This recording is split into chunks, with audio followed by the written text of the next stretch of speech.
Hello, good day. Ako po pala si Jisoo May Orcahana mula sa BSN Filipino 2. Noong January 23, 2026, naranasan ko ang orientasyon para sa subject na PED9, the Teacher and Community, School, Culture and Organizational Leadership. Dito muli na ipaalala sa amin kung gaano kahalaga at gaganda ang vision, mission, goals, at core values o tinatawag na BGMO ng USC.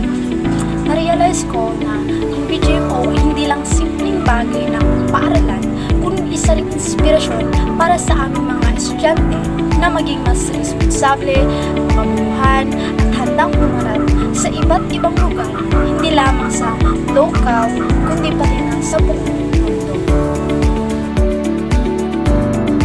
Ang mga karanasan ko sa paaralan ay talagang nakatulong para mahukom ako bilang isang mag-aral na nagtataglay ng alagaran ng masaad sa BGMO ng USC. And for example, sa mission natin, sa klase, aminado po ako na hindi ako palaging handa, pero lagi kong pinipili na makilahok. Kahit na nahihirapan ako sa English katulad ng subject na PED or kaya sa JED, kinakain ako bisang ulaw, bisang sa tabang, isang mga classmate sa akong teacher.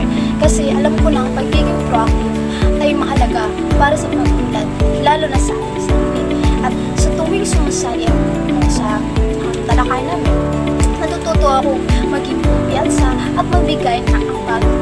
Ito ang paraan kung paano ako unti-unting nagiging handa para sa mas malalaking hamon katulad ng nakasaad sa vision ng DDOC.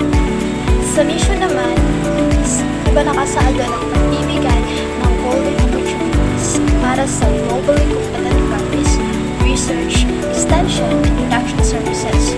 So, sa golden opportunities pa lang is talagang ginito ako oportunidad lalo na makapasok ka sa DDOC.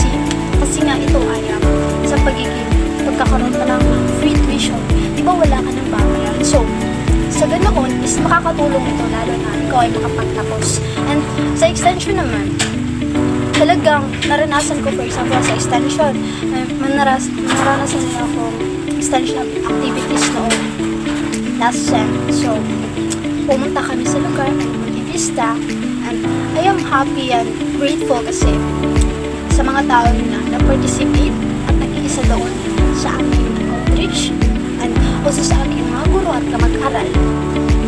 Kasi hindi lamang tungkol ito sa grades kasi na makukuha namin, but tungkol ito sa kung paano ka makatulong, makapag-explore at kung gaano mas ma-develop ang iyong sarili. Kasi, di ba, buhon, what if sa lugit ka ma-assign, teacher na ka, tapos, di ba, doon, imagine, doon ko rin nakita na ang mission talaga ng D2SC ay tunay.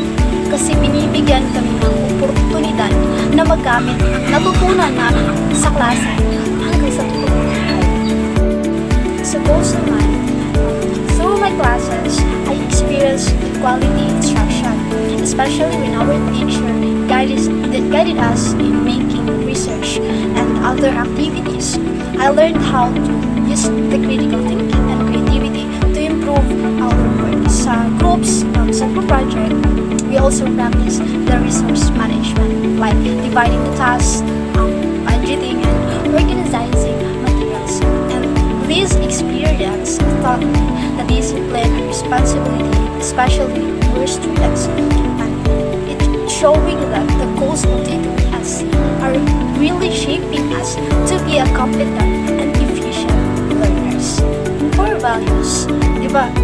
It highlights the excellence, integrity, and solidarity. So, for example, sa excellence, pinipilit mong ibigay ang pinakamagandang output sa bawat proyekto, even though you don't have the biggest grades na makukuha, but it is an achievement for yourself to do your very best.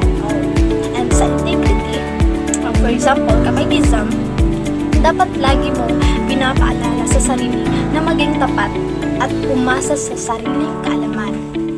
And I am very happy naman kung gagawin ko yun kasi even na ganoon ay masaya ako na kahit ganun yung makukuha ko, basta at least alam ko sa sarili ko na pinaghirapan ko yung sagutan o pag-aralan. So, sa solidarity naman, for example, naranasan ko ito sa GoPros at lalo na sa outreach ng PED-8 ng nakaraang SEM.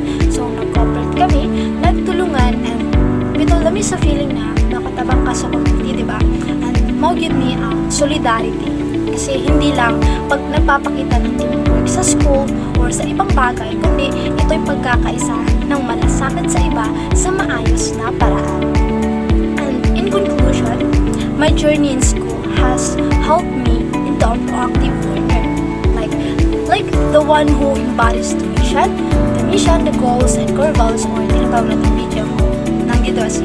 So, excellence in academics, integrity in action, and solidarity with others have guided my growth.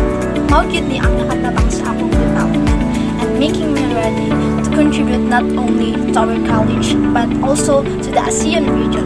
So, that's all. Thank you. Again, I am Rizal Mayor Gahada from Filipino Tree. God bless.